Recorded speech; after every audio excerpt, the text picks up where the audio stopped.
महाराज पहली मुट्ठी में स्वर्ग, दूसरी मुट्ठी में पृथ्वी लोक और तीसरी मुट्ठी में बैकुंठ दे रहे थे। रुक्मणी ने हाथ पकड़ लिया, प्रभु क्या कर रहे हो? अपना निवास भी दे दोगे क्या? अब तुम सुदामा बनना चाहते हो? ब्राह्मण है, इतना जाएगा, इतना मत दो। देवी क्यों रस में विष डाल दियो, तुम खान दियो नहीं एक और फक्का। अरे क्यों एक और फक्का तूने नहीं खाने दिया? लोग कहें हरि मित्र दुखी है, मुंह से ना यो सहो जाए कलंका। दुनिया कहे कि मुझे मानने वाला दुखी है, ये मैं नहीं सहन सकता। बोले महाराज से मत दीजिए, क्या भूल गए ये वही ब्राह्मण है जिसने आपकी छाती पर लात मारी थी भृगु के रूप में? भगवान बोले देवी तू भी भूल गई, ये वही ब्राह्मण है जो तेरी चिट्ठी लेके मेरे पास आया था, नहीं तो बैठी रहती शिशुपाल के साथ। जिस पर हाथ हो ब्राह्मण का वो जाकर लड़े रसातल तक, निर्भय है उसको खोप नहीं, उदयाचल से अस्ताचल तक।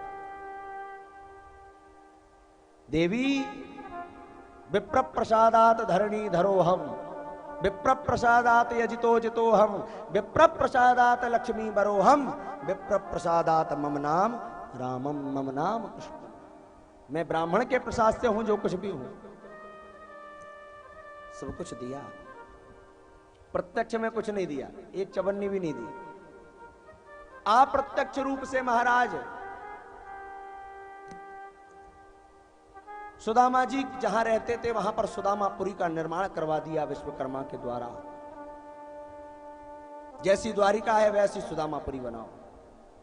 यहां प्रातः काल हुआ, सुदामा जी कहते हैं भैया अच्छा अब हम चलें। कन्हैया ने कहा जरा पटरानियों को आशीर्वाद दे दो।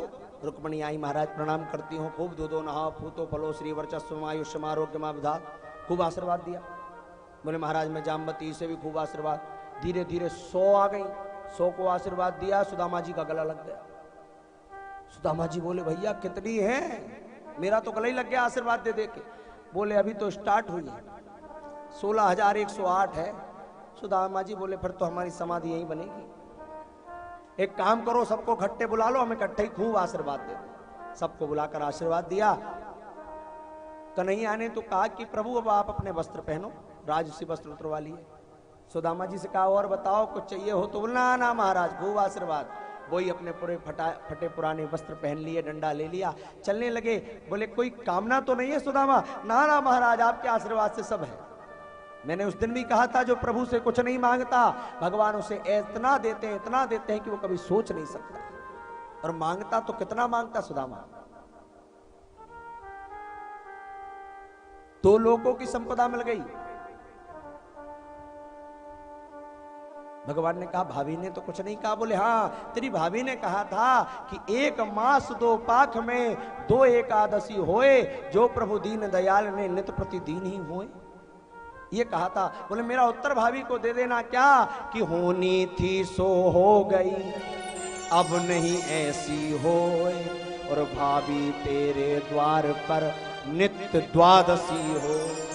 अब एकादशी नहीं, अब तो चकाचक द्वादशी चली। सुदामा जी भगवान का भजन करते हुए चले हैं। जैसे ही आए क्या देखा, झोपड़ी कहीं दिखाई नहीं दे रही है।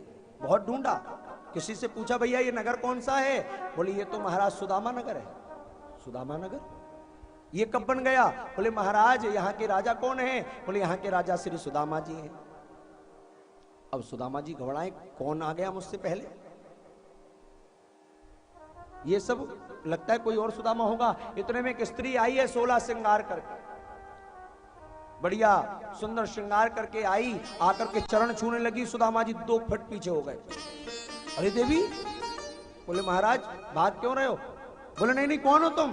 बोले वाह महाराज मुझे नहीं पहचाने, मैं हूं तुम्हारी धर्मपत्नी सुशीला। सुदामा जी बोले अरे सुशीला तेरे 2 चुटीला, ये सब कैसे हुआ भैया? सुशीला बोली महाराज आप गए द्वारिका और द्वारिकाधीश ने चमत्कार दिखा दिया। सुदामा जी बोले देवी तुम प्रेम से भवन में रहो, तुम जो चाहती थी तुम्हें मिल गया, मैं जो चाहता था वो मुझे मिल गया, अब तो मैं बस भगवान का भजन करूंगा। सुखदेव जी कहते हैं परीक्षित देखा तुमने, भगवान दीन बंधु हैं, दीनानाथ हैं। भगवान को क्या चाहिए? पत्रम पुष्पम फलम तोयम यो में भक्त्या प्रयच्छति। कोई पत्ता भी चढ़ा दे तो प्रसन्न, पुष्प चढ़ा दे तो प्रसन्न, फल चढ़ा दे तो प्रसन्न, जल चढ़ा दे तो प्रसन्न। ये भी नहीं कि तुलसी का ही पत्ता, पत्रम कोई भी पत्र, ये भी नहीं गुलाब का फूल, पुष्पम कोई भी पुष्प, फल भी कोई नाम नहीं, फलम जो फल मिल जाए। और जल में भी गंगा यमुना नहीं कहा, जलम बहुवचन, काय का भी जल, चाहे तो हैंडपंप का जल चढ़ा दो तब भी प्रसन्न है। तो ये चार वस्तु गरीब से गरीब भी चढ़ा सकता है।